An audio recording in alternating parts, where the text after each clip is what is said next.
नमस्कार, मी संतोष मुंडे. सकाळ ॲग्रोवनच्या डिजिटल प्लॅटफॉर्मवरती तुम्हा सर्वांचं स्वागत करतो. शेतकरी मित्रांनो, राज्यात नानाजी देशमुख कृषी संजीवनी प्रकल्पाचा दुसरा टप्पा आता राबवणं सुरू झाला आहे. पहिल्या टप्प्यामध्ये साधारणतः 15-16 जिल्ह्यामधले, मराठवाडा आणि विदर्भातल्या 15-16 जिल्ह्यामधले 5,000वर गावं पहिल्या टप्प्यामध्ये कव्हर झाले. ते नानाजी देशमुख कृषी संजीवनी प्रकल्प अर्थात पोकरा त्याला संबोधलं जातं इन जनरल लोकांमध्ये. आता त्याचा दुसरा टप्पा कसा आहे, किती जिल्हे महाराष्ट्रातले त्याच्यामध्ये सहभागी आहेत आणि पहिल्या टप्प्यातल्या आलेल्या अनुभवाच्या आधारे दुसऱ्या टप्प्यात नेमकं काय बदल केलेले आहेत प्रकल्प राबवण्याच्या संदर्भात, तर ते सगळं आपण जाणून घेणार आहोत. माझ्यासोबत नानाजी देशमुख कृषी संजीवनी प्रकल्पाचे कृषी विद्यावेत्ता श्री विजय कोळकर साहेब हे आहेत. त्यांच्याकडून आपण ते सगळं समजून घेणार आहोत. सर, पहिल्या प्रकल्प आणि आत्ताचा प्रकल्प काय नेमकी स्थिती आहे थोडंसं? नमस्कार. आता आपण बोलल्याप्रमाणे राज्यानं फार महत्त्वाचा निर्णय घेतला होता की राज्यातल्या मराठवाडा आणि विदर्भात दुष्काळ भागासाठी विशेषतः जी गावं हवामानाला बदलाला संवेदनशील आहेत अशा गावांसाठी गेल्या 6 वर्षामध्ये आपण हा प्रकल्प राबवला. 2018 ते 24 या काळामध्ये आणि 5,220 गावामध्ये हा प्रकल्प राबवला. त्याची फलनिष्पत्ती आपण जर बघायला गेलो तर फार महत्त्वाचे काही मुद्दे ह्यात आलेले आहे. शेतकऱ्यांचे आणि विशेषतः गावांचे आणि शेतकऱ्यांच्या गटांचे, उत्पादन कंपन्यांचे, या 3 लेवलला त्याचा फायदा दिसून आला आपल्याला. जी गावं काही इकॉनॉमीमध्ये म्हणजे आर्थिक परिस्थिती या गावांची सुधारली दिसून आली आपल्याला आहे. त्यामध्ये उत्पादनामध्ये वाढ, उत्पन्नामधले वाढ, कुटुंब उत्पन्नामध्ये वाढ आणि ह्यामध्ये प्रामुख्यानं पाण्याचा जो विषय महत्त्वाचा आहे अजूनही आहे तो, की त्याच्यामध्ये फार चांगली सुधारणा अशी दिसून आली की आपला कार्यक्षम वापर, जे पाणी अवेलेबल आहे लोकांकडे त्याचा वापर करण्यामध्ये शेतकऱ्यांनी मोठी झेप घेतलेली आहे.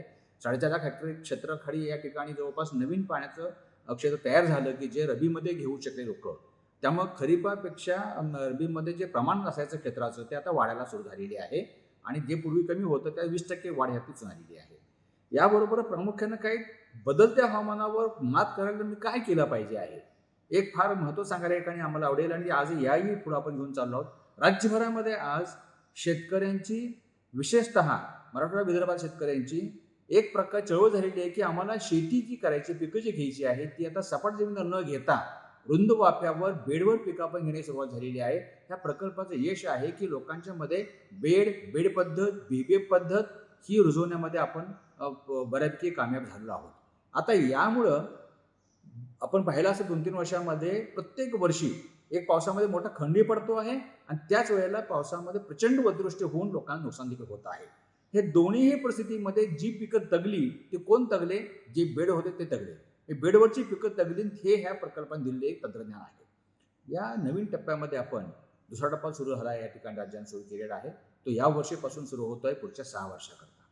फार महत्त्वाची गोष्ट या ठिकाणी आहे की आपण यामध्ये विदर्भातले काही जिल्हे आलेले आहेत. या प्रकल्पामध्ये 21 जिल्ह्यामध्ये आपण राबवतो प्रकल्प हा, नाशिकपासून ते गडचिरोलीपर्यंत.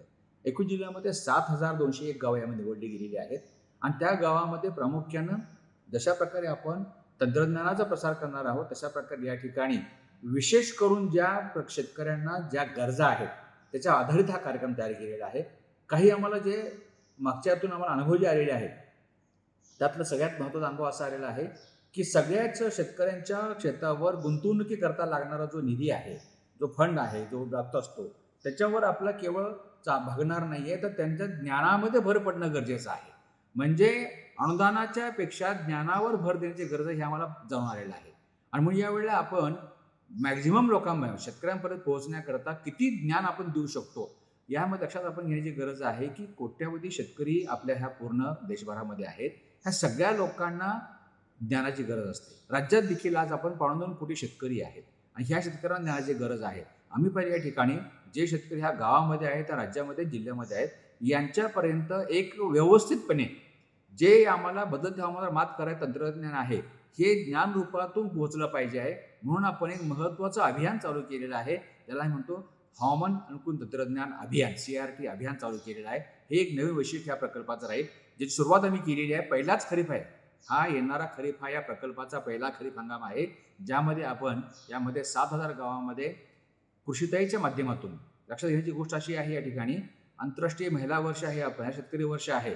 कृषीताई आपण ह्या गावामध्ये निर्माण केलेलं आहे की ज्या कृषीताई गावानं आम्हाला सांगितले की ह्या शेतकरी शेतामध्ये करतात आणि त्यांच्या लोकांपर्यंत चांगल्या प्रकारची पोहोच आहे, ते लोकांमध्ये पोहोचतात, त्यांची निवड आपण केली आहे. त्यांच्यामार्फत शिवाय गावाची ग्रामकृषी विकास समिती म्हणजे ही एक महत्त्वाची देण आहे पहिल्या प्रकल्पाची, की ज्यामध्ये प्रत्येक राज्यातल्या गावामध्ये ग्रामपंचायतीमध्ये शेतीची समिती तयार झालेली आहे, जी यापूर्वी नव्हती. त्याला आपण म्हणतो ग्राम कृषी विकास समिती, ज्यामध्ये पुन्हा 11 मेंबर्स आहेत, त्यामध्ये 7 महिला आहेत, 6 ते 7 महिला यामध्ये आहेत.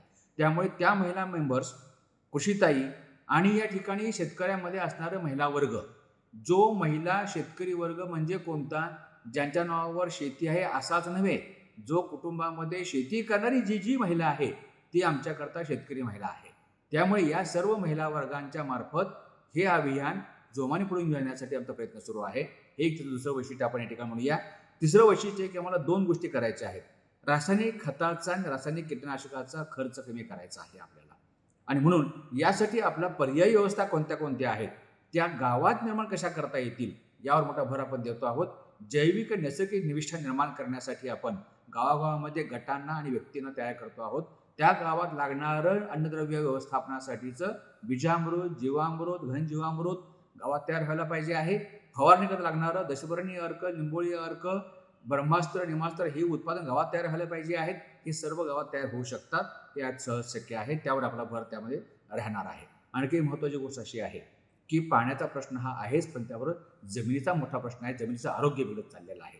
राज्यामधली जमिनीचं आरोग्य हे सेंद्रिय कर्बामध्ये मोजलं जातं. असं जर ते मी मोजायला गेलो, आमचा सेंद्रिय कर्ब हा 0.5च्या आत आलेला आहे, जो की आम्हाला 1% हवा आहे, जो आज राज्यामध्ये कुठेच आम्हाला आढळत नाही. अगदी रेअर ठिकाणी असेल त्या ठिकाणी आम्हाला तो घेऊन जायचा पुढे आहे.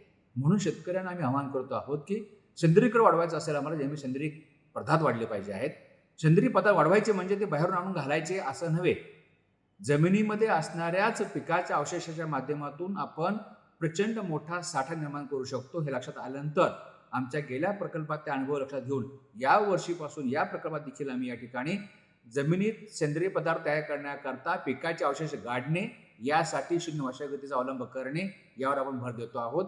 सुदैवाची गोष्ट या ठिकाणी आहे की प्रचंड लोकांना हे कळलेलं आहे आता की खरोखर आपण जमिनीमध्ये हे तयार करू शकतो, सेंद्रिय पदार्थ आणि सेंद्रिय खत, आणि हे कळणं महत्त्वाचं होतं. यासाठी आपण सेंद्रिय कर वाढण्यासाठीची मोहीम हातामध्ये घेतलेली आहे. याबरोबरच एक महत्त्वाचं आणखी ह्या टप्प्यात काम करतो आपण, जे आता बोललो मी, याचं संशोधन होणं गरजेचं आहे. आज आमच्या कृषी विद्यापीठामध्ये असलेलं संशोधन जे आहे, यामध्ये सर्व प्रकारच्या पिकांच्या तंत्रज्ञानाची माहिती आपल्याला मिळते, पण त्यामध्ये आमूलाग्र बदलाची गरज कुठे निर्माण झालेली आहे? जमीन आरोग्यासाठी. याला म्हणतो मी संवर्धित शेती. तर संवर्धित शेती या विषयावर संशोधन आपल्याकडे फार कमी झालेलं आहे.